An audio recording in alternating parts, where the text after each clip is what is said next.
Good morning, gentlemen. Welcome to another episode of Complete with Purdeep. My name is Purdeep Sangha, and I'm your host for today. I'm super excited about today's episode because we have an amazing guest that's joining us today. He's also a friend of mine, but you're going to have to wait before we bring him on because he's going to be talking about some really important topics. I know when you hear him chat and when you hear him share his story, you're going to be really, you could say, motivated, inspired, because this gentleman has done so much. He has moved past so much when it comes to challenges. And I think that's one of the themes of today's episode is resilience and why resilience is important. The reason is I've been getting a lot of messages, a lot of questions from a lot of guys out there. This has been a tough year in 2020 for a lot of men. It's been a tough year for a lot of families. It's been tough for just people in general. I'll just share an example. I'm in tune with a couple of teachers out there, and they talk about how their biggest challenge isn't teaching the kids. It's actually making sure that the kids' mental health is actually where it needs to be, because they're so challenged right now. The social isolation is impacting a lot of people. The job loss is impacting a lot of people. And before we bring the guest on, I just want to ask you to please like and share this episode with your network, because your network definitely is going to want to hear what this gentleman has to say here coming up. And the more support we get, the better. Thank you so much for supporting us here on this journey here. We greatly appreciate it. And Elio's going to be joining us. He's our backstage guy in a couple of minutes here. I'm going to get him to start us off with some really good tunes. If you've heard him before, you know that he's an awesome musician, but we're going to bring him on in a second. But before we get going a little bit further, if you haven't gotten your copy of The Complete Man, please do. It is absolutely free right now. If you go to CompleteManAudio.com and use the promo code LimitedFree. It's only going to be limited, or it's only going to be free for the next couple of weeks. So get your copy now, because it's going to cost you if you want to get it. So please do. I highly encourage you. We've gotten some really great feedback. There's a ton of men that are reading it, but also a lot of women. And there's a lot of women that are buying this book for their husbands. But you don't have to buy it. You can just get this absolutely free right now. So the big question that's come up over the last few weeks is, hey, Purdeep, I've lost my job, or I've lost my business. What do I do? And that's not a simple question to answer. What I do need for you to understand is that you have to make sure that you are solid first, because another job will come, another business will come, but it will only come when you get yourself to the level that you need to be. And I experienced something similar when I left the corporate world. I did it voluntarily to start my own business, but I can tell you it was like starting from scratch again, because I was in the corporate world for 14 years. And when I came out, I felt like I had to start with nothing, because I had built everything around my corporate career. And now I was starting my consulting and coaching practice, and it had a big hit to my ego in terms of who I believed I was, my confidence level, and my identity in terms of how I behaved and the habits that I had created. So the first thing that you need to do to get back on your feet is really take a look at who you are as a man and identify that. List the top characteristics that you have as a man, whether that's being resilient, whether that's being creative, whether that's just really good at a particular skill. And you have to focus on that. And you may have to develop new skills. I think what ends up happening is we as men, as we go through our years, and after a few decades, we realize that, okay, we're good at this, and maybe we're not so good at this, and we get stuck in our ways. You can't get stuck in your ways. You got to reinvent yourself. And you have to do something different during the tough times, because those are the men, the guys that can reinvent themselves, that continue to move forward and actually see the progress. And they get some really substantial progress, because everybody else is just waiting to see what ends up happening or what happens. This is what's happening with COVID right now. There's a lot of business owners, there's a lot of people that are just waiting on the sidelines to see what ends up happening. If you continue to move, when the economy picks up, when things get better, because it will, you're going to be one of the first ones out of the gate. That's what you need to do. And one of the things that I want to encourage in particular is this concept of creativity and imagination. It's very near and dear to my heart, because it's one of my academic backgrounds as well, innovation. But it's important. The most successful people I know are the most creative people I know. They are innovative. They are able to look at their challenges and say, how do I get through this? And you need to do that. My wife and I, before the show, had an interesting conversation, because my daughter, it's dress down day at school today, and she gets to wear whatever she wants. And my daughter wanted to wear a Halloween costume of a princess. And my wife was like, no, you can't send her to school like that. I said, why not? If she wants to wear that, if it's dress down day and the teachers are allowing her to, why not? So I'm a big, you can say, advocate when it comes to imagination and creativity. And we need to not only nurture that in our children, but we need to nurture that in ourselves, because that is the most, I would say, if someone asked me, what is the one skill that it takes for someone to get over something, I would say it's creativity, because most people can't think of solutions to get past their challenges. If you're creative enough, you definitely will. And on that note, I want to bring out someone that is very, very, you could say, just amazing. He's one of the guys that motivates me, inspires me to keep doing what he's doing. He'll come out in just a second here, but Elio, are you there, man?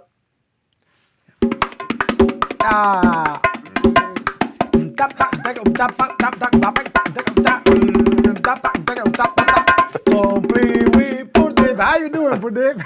I'm doing great, man. How about yourself? How are things in Florida? I am better than good. Hey, enjoying the beautiful weather, man. I'm telling you, and you know, I'm praying for those in Texas, because let me tell you, it's been beautiful here in Florida, but we've been getting a lot of news from the people from Texas, and we have a lot of friends there. So sending prayers there. But here we are enjoying the sun for sure.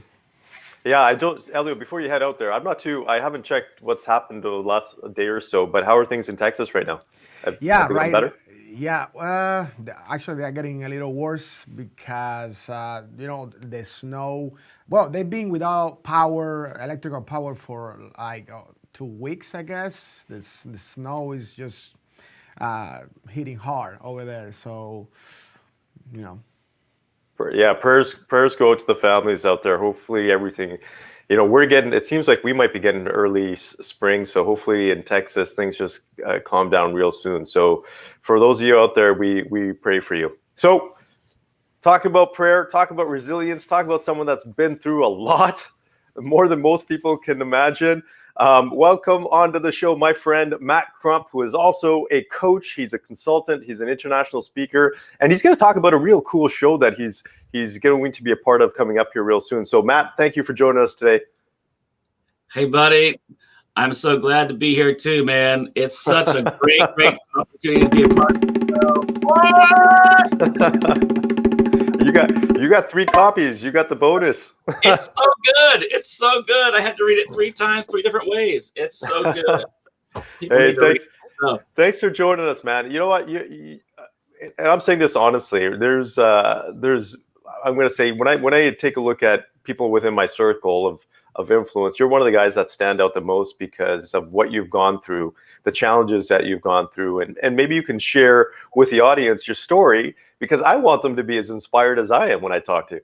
Oh man, I appreciate that, Purdeep. Yeah, I've been through a couple things in my life. I guess starting back around 10 years old, I started to rebel against things and started smoking cigarettes. By the time I was 13 years old, I walked upstairs to my room and I was not feeling pretty good about myself, found a plastic bag and put it over my head. And I found some tape and wrapped tape around my head because I just wanted to kill myself. So within just a matter of moments, you know, I started to have that feeling and sensation that I couldn't breathe and things were starting to black out. The pain started to hit in and I ripped that thing off my face. And I realized I didn't really want to kill myself. I just didn't want to live the way I was living, didn't enjoy it. For a few more years, 18 years old, I'm running away from home, joining the Army. And then all of a sudden this Gulf thing called the Gulf War hits. And now I'm in the Gulf War. And we get through that. I met an incredible woman. Her name is Robin. And we ended up getting married. And I got out to become a chaplain. I wanted to go back in the military as a chaplain. And never made it back in. I stayed out and was a civilian guy the whole time, pastoring the whole time. And I've been able to have several businesses, an entrepreneur. I've had several hundred employees during that period of time while I was at my businesses. I'm a singer-songwriter, so I had a recording contract as well. I'm a marketing guy, design guy, a website guy. Author now as well. So I've had all these crazy experiences. And then 2011, I had a hernia that went bad and I had to go to Duke for an emergency surgery consultation. And when I got there, my wife pointed out something to the doc and said, hey, will you check his back out? She looked, she said, you know, we can't do this hernia surgery until this gets checked out. And my wife and the doc was right. Ends up I had cancer. So I had to get a couple of surgeries. And then they gave me an all clear within a year that this melanoma cancer that I had gotten was good to go. 2015, I'm on stage getting ready to go sing and started coughing up blood. I thought that I had some kind of pneumonia or something like that because I had been, congested or whatnot that week. I went in the next day to the docs and they did an x-ray, said, yeah, you're right. You've got pneumonia. So we're going to go ahead and give you some drugs, a Z-Pack and everything. We'll see you back in a week. Nothing cleared up. Came back. My friend's there and he says, hey, bud, you need to go back to Duke. I said, for pneumonia? He said, no, I think your cancer's back. He was right. I was stage 4 already at that point. Had no idea. Started in my adrenal gland, by my kidney wall area, muscle area, by my leg, had then moved to my lung.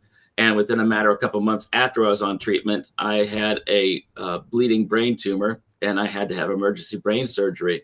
So it has been quite a hellacious ride. My last surgery was less than a year ago, brain surgery again. And since that time, the last checkup I had was a scan that I was given an all clear. They said that things look like they're much better. I still have one tumor site that's been there, won't go anywhere, but it's not been bothering us. So we're just kind of, whatever. So I kind of transitioned from cancer patient to survivor and decided to move forward in that way. So it's been quite interesting ride this whole time. And now I have an opportunity to share with folks some things that I've been going through and help people understand that there is hope, there is opportunities. I'm supposed to have been dead many times already. And to know that I have surpassed that place of death and by the grace of God, for sure.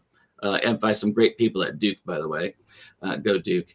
Would be that I now am still here. And I really feel now for myself, and a lot of folks might say stuff like this, it sounds like cheesy marketing, but for me, it's really true. I know beyond a shadow of a doubt the reason why I'm here. I think I may have even told this to you one time, Purdeep, and that is for you. I know that's why I'm here. If I were not so, and if I weren't supposed to be here, I'd be dead. So there's no reason why I should be here other than that. So I'm grateful for the opportunities that I have. And there's no other way that I could live the rest of this life that I have, however long it's supposed to be, without trying to help somebody else. Well, Matt, where do I start? Because there's so much in that, man. From being in the military, for example, or the armed services, and pasture to surviving cancer, man. It just listening to you touches me all the time. I have to regroup and put myself together.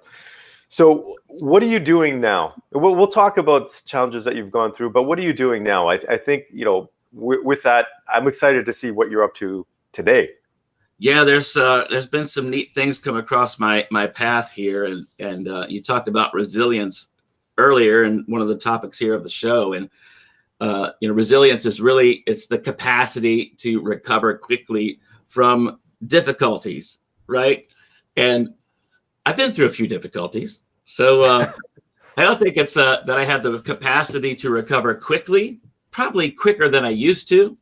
But I think that the capacity to recover is part of where resilience really starts, right? And the rest of it comes through relationships and opportunities of other people in your life. There's a lot of things that I do that people like you pull on me for. So, because you think about me a certain way, because we have a relationship I can cherish, it pulls on me to try to do better, to try to do more, to try to be there for you, which is an accountability for myself when I feel like giving up, really. Because I can't tell you how many times I've just personally wanted to say, I'm done. I want to check out. Cancer can take me. I'm done with this whole thing. But then there's an email or a phone call or a post or something. I'm like, oh boy, I got to stay another day here because I need to do this for that person or whatever, right? So it's been quite an interesting journey, quite an interesting battle. I've learned a lot of things about myself. I've learned a lot of things about God and myself through this process. And it's taught me so many great things. But, you talked about where I'm at now. I mean, obviously I'm a people person. Hopefully people can know that by now. So for coaching, consulting, I'm passionate about it. I don't need to probably go into a big deal about coaching and consulting. Everybody gets what that is, right? We have our own little things about that, but it's but Well, with that, who do you work with?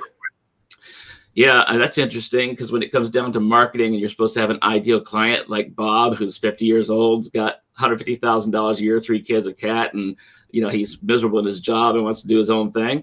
That's not really my ideal client.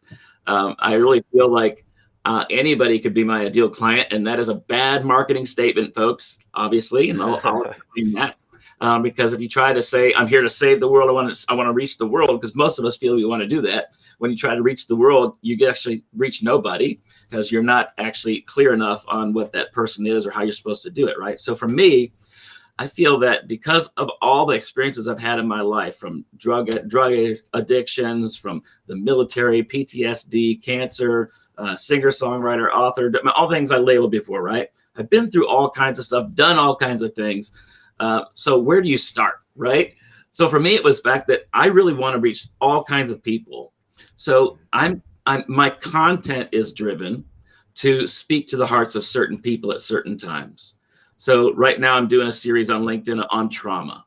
So as I'm doing a series on trauma, people that are dealing with traumatic things in their life, things they've been going through, addictions, whatever, those types of folks are compelled to reach out to me, right? And then maybe I might do a series on better types of organizational structures and how it feels to have stress in your business and trying to understand how to be a better CEO, right? So I'm going to reach leaders and managers in situations like that, whatever. I mean, there's certain types of content that I'll put out that will reach certain people at certain times.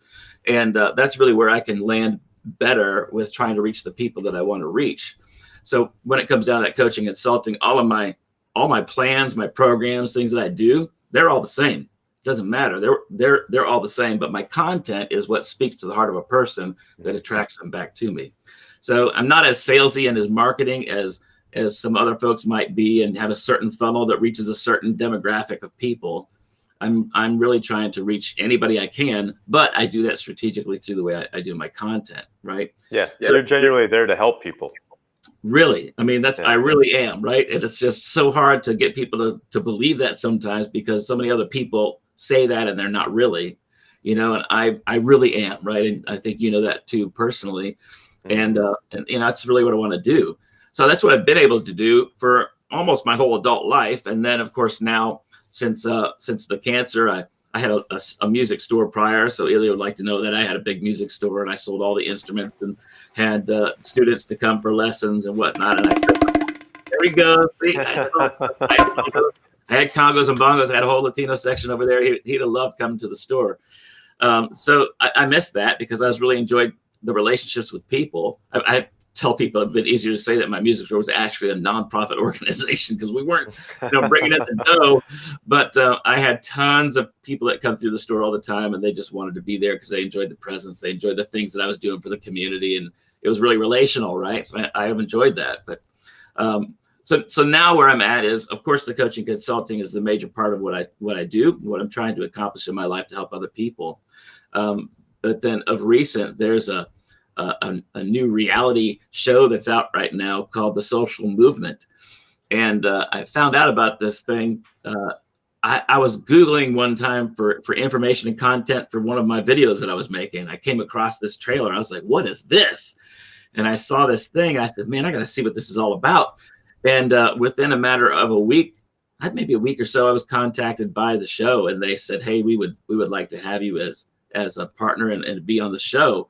And then through that conversation, it transformed into a place where they actually brought me on and asked me to be a producer of the show. And I was like, holy smokes, what is going on here, right? So it's so cool, because the concept of this show is not like watching Big Brother or American Idol or anything. It's nothing like that. This is an opportunity for people that are incredible business minds and entrepreneurs and creatives and all these different folks that get to come together on teams, about 8 to 10 people. And these teams are given certain things that are actually world crisis, world problems, like, for example, ending world hunger or a cure for cancer, right? Certain things of that nature. And we get to have a chance to come together as a team to create a business in 4 days. The cameras are on for 4 days. The whole show is just 4 days of this shot.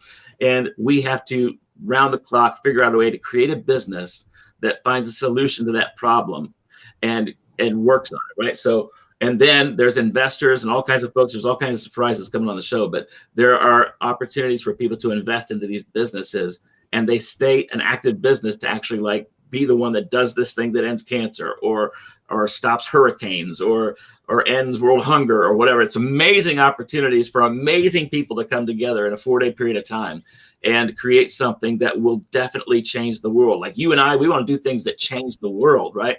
And you're like, man, I want to change the world. This is really the one show that pulls people together to do that.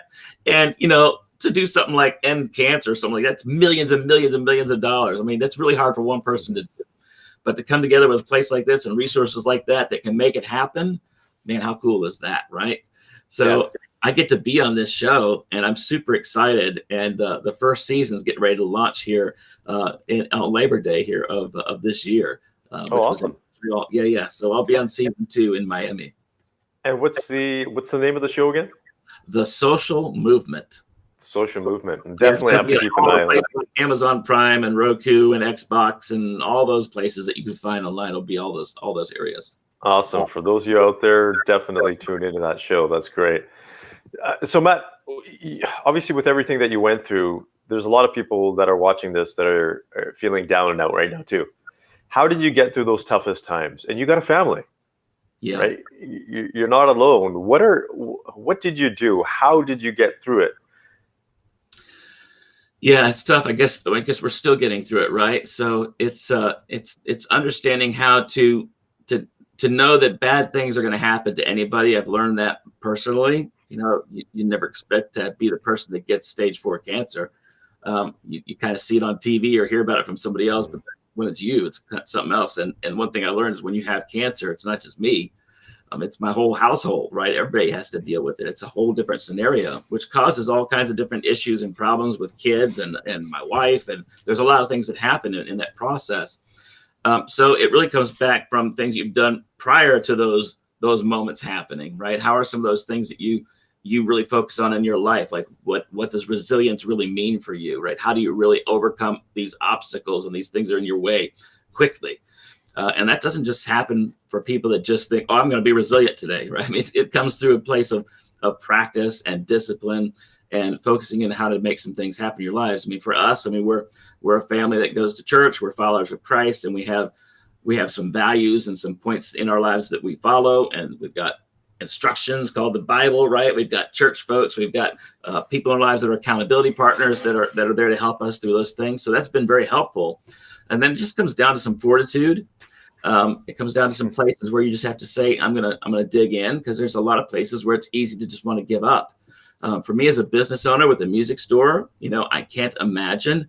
And when I had my store in 2015 and shut it down with cancer and, you know, economy, things were not looking so good, so I shut it all down. But in 2020, I can't imagine having my music store and wondering how I'm going to get all these kids to come for lessons anymore, and how I'm going to get somebody to come buy a $5,000 guitar or a $5,000 drum set, right? It's just, those don't happen every day. And that's an extremely difficult scenario where I would probably say it would have been easy for me to go out of business in 2020 because of the pandemic. I think what's important for people that are like that, people that have entrepreneurial spirits, is a lot of entrepreneurs, we may get knocked down, and there's a grieving moment, right? There's things that can be pretty rough, but there's always that place of getting back up. There's always that inspiration. There's a show like Purdeep's doing. There's a guy like they're going to hear me say something that's going to spark something in them and say, you know what? I lost this thing, but I can do this. And I think that entrepreneurial spirit is really powerful, a really place where people can regroup and strengthen and come up with some other ideas, right? To be able to move forward. And some other folks that might be more introverted, some folks that might be a little more thought process, thinking things through, and may feel a little bit more of the pressure. Maybe it's not as easy for some folks like that as it would be for some loudmouth talker like me, you know, to come up with some kind of an idea. But I think it really comes down from some of those things you plant into your life, those places of fortitude. What does fortitude mean? Those places of faith. Faith is that you are not just believe in God, which is important, but do you believe in yourself? Do you believe in what you're doing is solid? Are you standing on some kind of a firm foundation, right? If you have to believe in something bigger than yourself, because it's not just all about you, right? So that faith aspect is important. I think legacy is important, right? What kind of legacy do you want to leave, right? And we're talking to a lot of men here specifically. I mean, this goes for men and women, but do you know what legacy even means?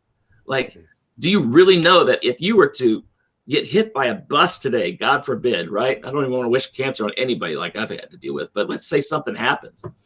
Does anything past you last? Is there anything? It's not like they say, oh, Bob was a good guy. I keep talking about Bob. Bob must be pretty important. But like that, Matt was an important guy, right? But what did I do that lasts past me? What is it that my kids can say, well, I can do that? And then also 3 other things. In your life, what are you doing that are 3 things that I think are so important for any person to do, whether you have a business or you work for somebody else or whatever, is that those things in life need to be simple, memorable, and reproducible. If I can lead a life that's simple, memorable, and reproducible, then my legacy will live on. And it's not about I need creds for Matt was the most incredible guy on planet Earth, because I'm far from it. I'm a flawed man. But to know that I have some things that could last past me, that my kids could say, I know how he did that. As a matter of fact, I see these files that show me that he did this and this and this, and we can continue this show, or we continue this movement, or we can do these things easily because he has it all laid out here. Those types of things are what's called, sustainable actions, right? So there's some things that are sustainable that people can continue past you. So do you have a legacy? Like that's faith, legacy. Next one is identity. Like I could be wrapped up in the fact that I'm a singer, songwriter, an author, right? That I've got cancer, right? That I'm a husband, father, pastor, singer, all these things, right? Now, that shouldn't be my identity. Those are just things that I do. And like you're an author, you've got an apple orchard, you're a corporate guy, you're a husband, father. You're like, that's not your identity. So for me, my identity is something completely different. For me personally, it's the fact that because I'm a Christian, my identity is spoken about from God about who I am. So for me, it's about whose I am more than what I do. So to understand more about who you are and what you're here for versus what you do is a big difference in identity. The last one would be purpose, which is when you understand the faith part, that something's bigger than you, that you're on a firm foundation. When you understand legacy, when you understand identity, then it comes to purpose.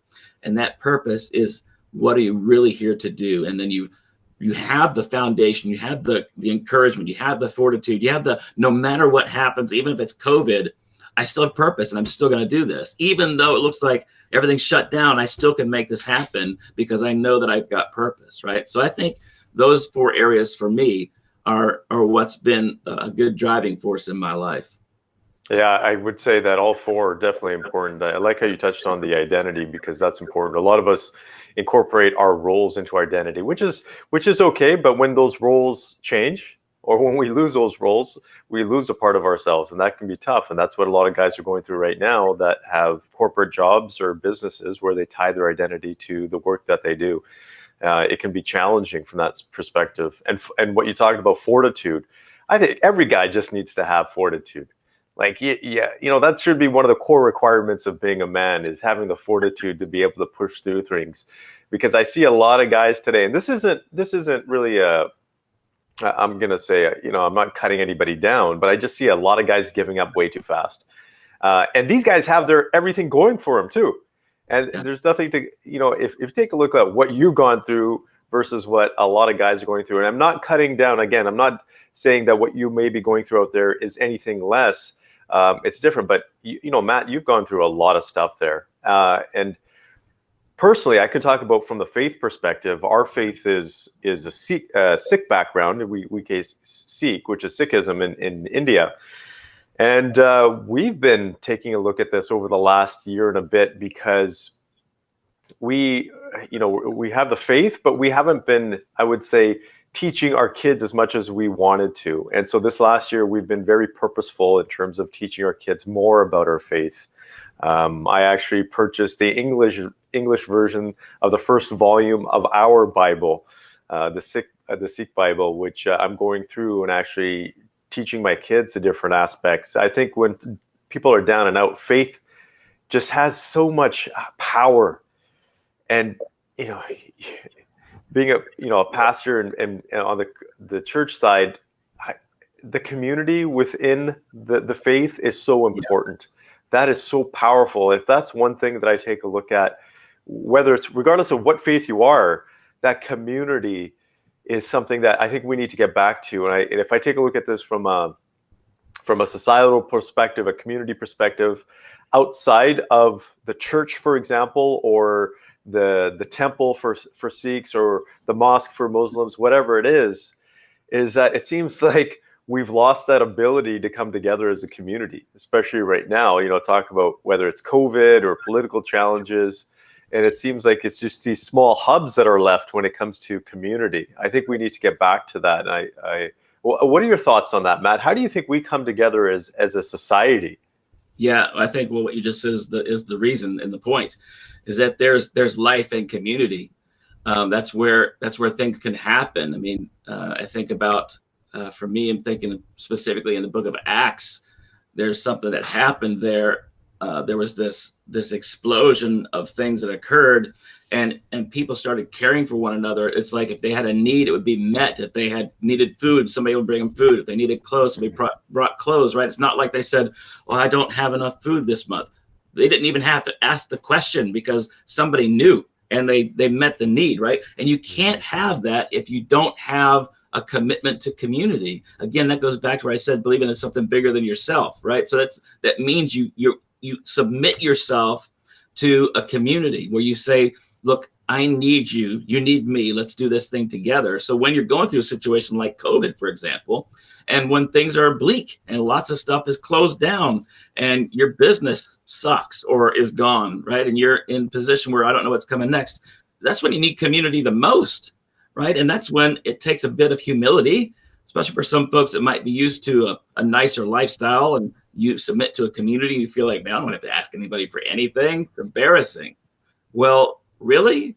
I mean, how embarrassed do you want to be if you're dead? I mean, so you don't want to do that. I mean, it's important to ensure that you stay in a humble position where you're willing to serve and be served, right? So it's those both places. If you only are willing to be served and never serve, then something's wrong. And then maybe you needed to lose the business for a season, right? I mean, there's things that occur for reasons, and that might be one of them. But without community, I don't know where our family would be. We've been through a lot of things in our life. And I remember when I had my first brain surgery and I was laid up. My first surgery, actually, my wife and kids had got into an automobile accident at the same time I had a surgery.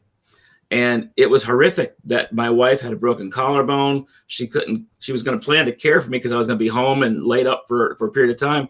She couldn't do that.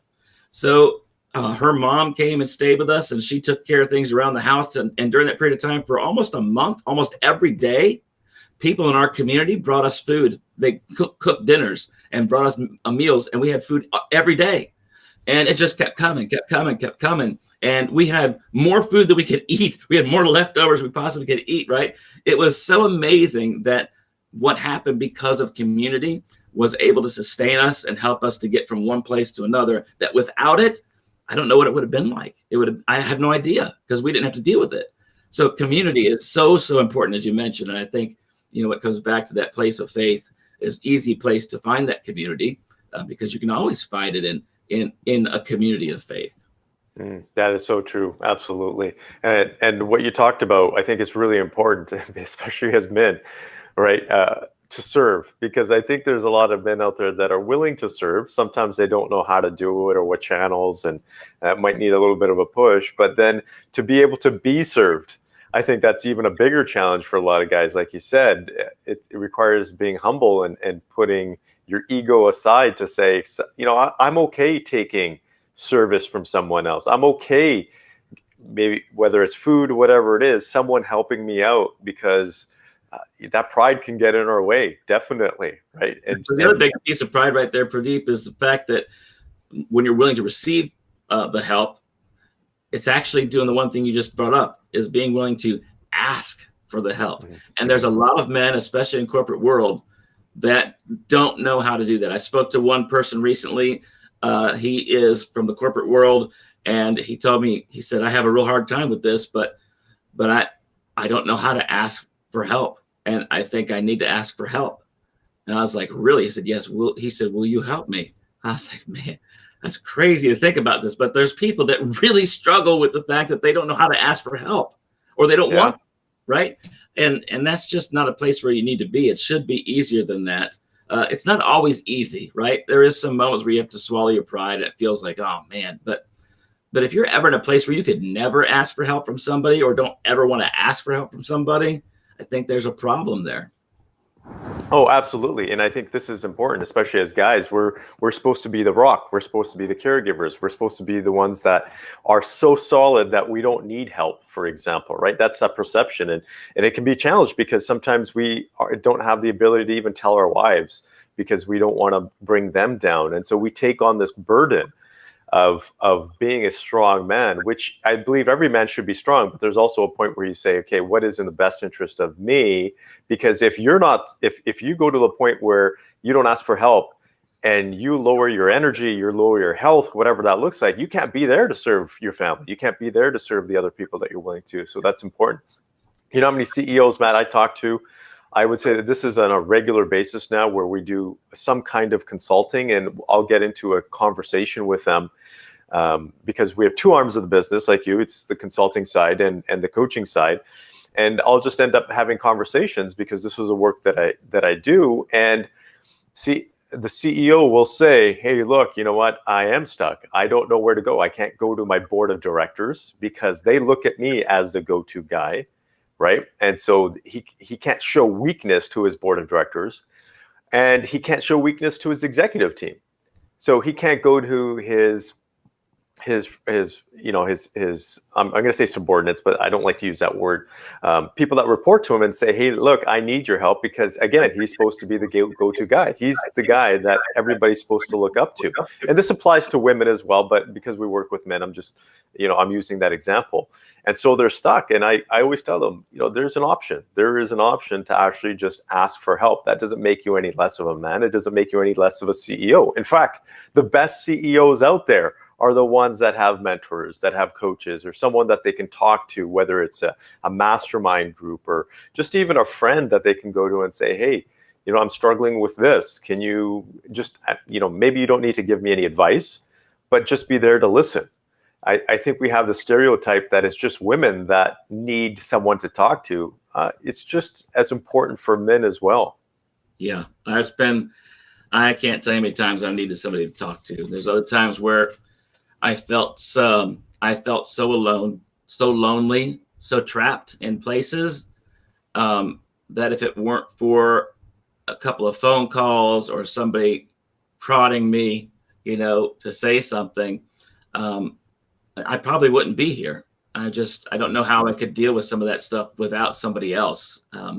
So we're human beings, and no human was ever meant to be alone. No human was ever meant to. There's no such thing as a Lone Ranger, right?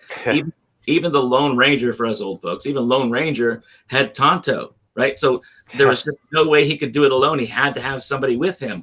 And, that's the same thing for the top dog of any business. And, some of it would be the fear you brought up a minute ago to not be able to say anything. Well, some of the fears for somebody like that, say, if I do say I've got this weakness, if I do say I've got this problem, maybe they'll fire me because they don't think I'm good enough for the job. I'm supposed to be this nonstop, cutthroat, bottom line kind of a guy. And if I say I've got a problem, they'll dump me, right?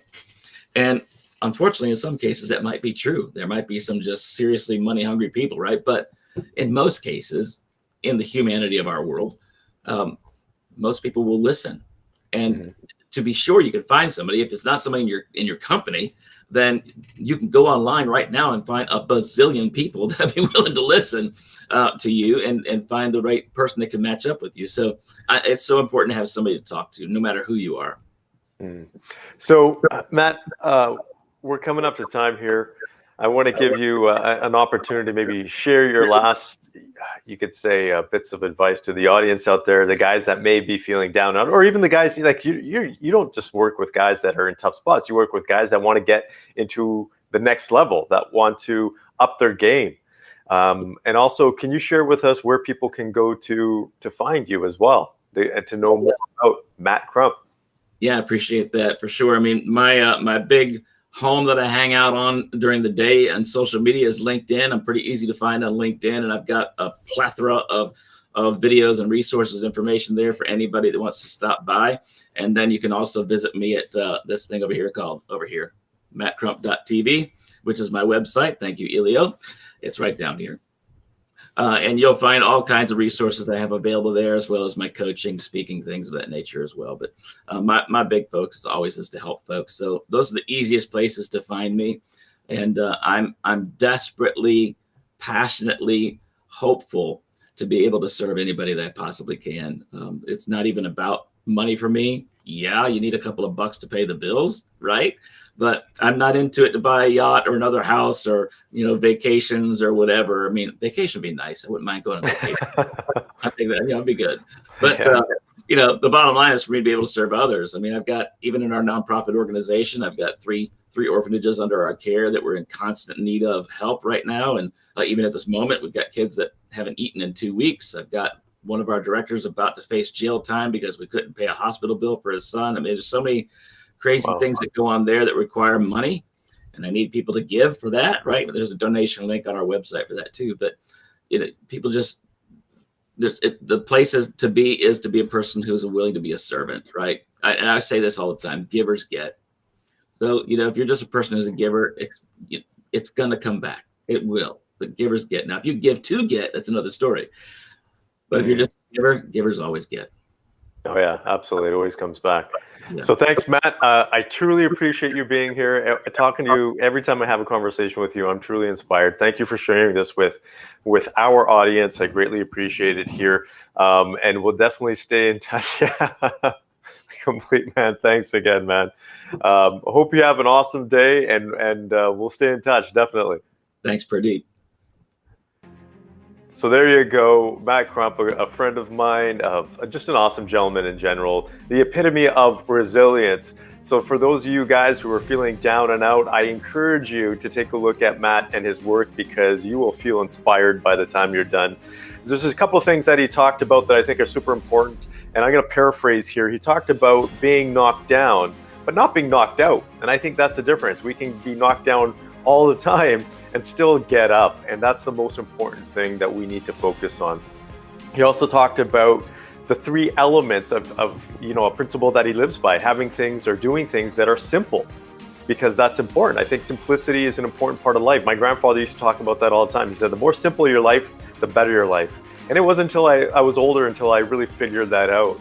And then he also talked about memorable, right? Having moments that are memorable and also repeatable. And this all comes back to legacy and why we're here as men or women, and why are we doing the things that we're doing? What is it really leading to at the end of the day? So I want to thank Matt for joining us today. Just an amazing person. And again, if you have not had a chance to get a copy of the book, get it. It's free right now. Go to CompleteManAudio.com, use the promo code limited free, all one word, and you'll be able to get the audio copy for absolutely free. Hope you got some awesome value from today's show. I know you got some great value, actually. I'm not going to say hope. I know you must have. So please share this with your audience. I would greatly appreciate it. I want to thank you again. And please tune in every Thursday, 8 a.m. Eastern Time. We are live here on a number of different platforms. We're live on LinkedIn. We're live on YouTube and Facebook as well. Thank you so much. Hope you have an awesome day, and wish you all the best. Take care.